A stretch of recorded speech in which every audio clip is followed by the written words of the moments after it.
예수를 믿고 주 안에서 새롭게 거듭난 성도가 되었다는 것은 정말 한 사람의 인생에서 일어날 수 있는 가장 놀라운 사건입니다. 한 영혼이 천하보다 귀하고 그 한 사람이 주께로 돌아오는 일이 결코 쉬운 일이 아니기 때문입니다. 그러나 그렇게 예수를 믿어 하나님의 자녀가 되었다면 예수님을 알기 전과 그 후의 삶의 변화가 일어납니다. 이전에는 깨닫지도 알지도 못했던 하나님의 말씀을 듣고 배우고 깨닫게 되면서 하나님의 말씀이 삶의 기준이 되는 삶을 살아가게 됩니다. 그동안은 아무런 거리낌 없이 해오던 일들에 대해 마음의 불편함과 부담이 생기게 됩니다. 이전에는 전혀 잘못이라고 죄라고 여기지 않았던 일들에 대한 마음의 변화가 일어나기 시작하면서 아니 다들 그렇게 살지 않나? 이 정도는 누구나 다 이러고 살지 하면서 합리화했던 일들에 대해 더 이상 그럴 수 없는 자신이 되었다는 것을 깨닫게 되는 시간이 찾아오게 됩니다. 무엇보다도 가장 큰 변화는 그동안 한 번도 자신이 죄인이라고 생각해 보지 않았을 뿐 아니라 누군가로부터 내가 죄인이라는 말을 듣게 된다면 속에서 화가 나면서 이 정도 살면 잘 사는 거 아냐? 하면서 반감까지 들었던 사람이 이제는 누가 뭐라고 하지 않았는데도 자신이 주 안에서 얼마나 큰 죄인임을 깨닫게 되는 일이 일어나게 됩니다.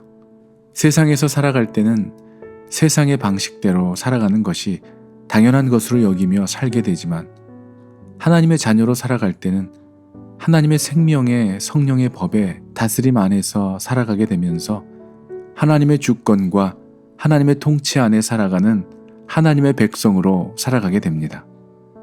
다시 말하면 믿음과 말씀 안에서 진리로 자유케 되는 삶을 살아가게 할 뿐 아니라 세상과는 구별된 하늘나라의 시민권을 가진 하나님의 인도하심과 보호하심 아래 살아가게 되었다는 것입니다. 사랑하는 여러분들은 예수님을 믿기 전과 믿은 후에 어떠한 삶의 변화들이 있었는지요? 하나님의 자녀가 된 신분의 변화로 인해 하나님의 자녀로 살아감에 있어 어떠한 삶의 축복과 은혜를 누리며 살아가시는지요? 이 모든 삶의 변화는 하나님을 조금씩 알아가면서 그분과의 동행하는 삶을 통해 일어납니다. 마치 어린아이가 성장해 가듯이 지극히 자연스러운 일이죠. 엄마의 젖을 먹고 부모의 보호 아래 살아가는 유아기를 거쳐 어느 정도 크게 되면 말을 배우고 공부를 하면서 성장해 가듯이 믿음의 성도들 역시 하나님의 말씀을 배우고 또 배운 말씀대로 실천하며 살아가면서 고난 속에서도 말씀으로 이기고 견디어낼 수 있는 그러한 시간을 통해 우리들을 성숙해 하고 견고하게 하시는 하나님은 반드시 그 모든 일을 통해 우리들에게 구원의 길로 인도해 주시는 하나님이심을 믿으시기를 바랍니다. 육신의 아버지를 통해서도 물려받는 유전적인 것들로 인해 닮은 것들이 있듯이 하나님의 자녀가 된 사람들에게도 하늘의 아버지로부터 받은 성령으로 인해 이전에 깨닫지 못했던 내 안에 하나님께서 심어 놓으신 선한 것들에 대해 생각나게 하시고 또 그 일을 행하게 하시는 변화도 일어납니다. 이스라엘 민족의 2000년의 고난의 역사 속에서 유대인으로 살아남을 수 있었던 것은 그들이 오직 하나님의 말씀을 가르치고 배우게 한 데 있습니다. 우리는 유대인의 고난의 역사 속에서 한 가지 분명한 사실을 알 수 있는데요. 고난은 그 백성으로 하여금 하나님의 말씀으로 돌아가게 하고 그 말씀은 그 백성으로 고난을 이기게 하는 힘이 된다는 사실입니다. 사랑하는 여러분, 오늘 우리가 할 일은 말씀으로 돌아가는 것입니다.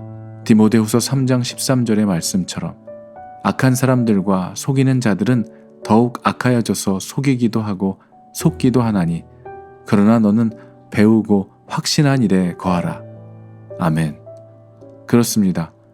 이 사회가 도덕적으로 부패하고 정신적으로 타락하여 어두워질 때 우리는 말씀으로 돌아가 그 말씀을 배우고 그 말씀이 요구하는 대로 순종하는 삶을 살아야 하는 것입니다.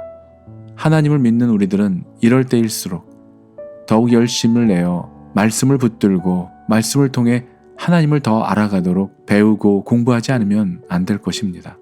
이 고난의 시기에 하나님의 말씀을 알지 못할 때 우리는 마치 모래 위에 세운 집과 같이 위태로운 삶을 살아가게 될 것입니다. 위태로울 것입니다. 캄캄한 어두운 밤에 등불이 없이 길을 가는 것 같이 자칫 잘못하면 넘어지고 또 길을 잃어버리게 될 것입니다. 우리가 하나님의 말씀으로 무장하지 않고 살아간다면 불의의 기습적인 영적인 공격 앞에서 넘어지고 실족하고 말 것입니다. 사랑하는 여러분, 어떠한 일을 만나든지 그리고 그 고난에서 벗어나는 유일한 길은 오직 하나님의 말씀으로 돌아갈 때 가능한 것입니다. 오늘을 살아가는 여러분 모두에게 하나님의 말씀으로 돌아가는 은혜의 사건이 여러분 모두에게 일어나게 되기를 주님의 이름으로 간절히 축원합니다. 아멘.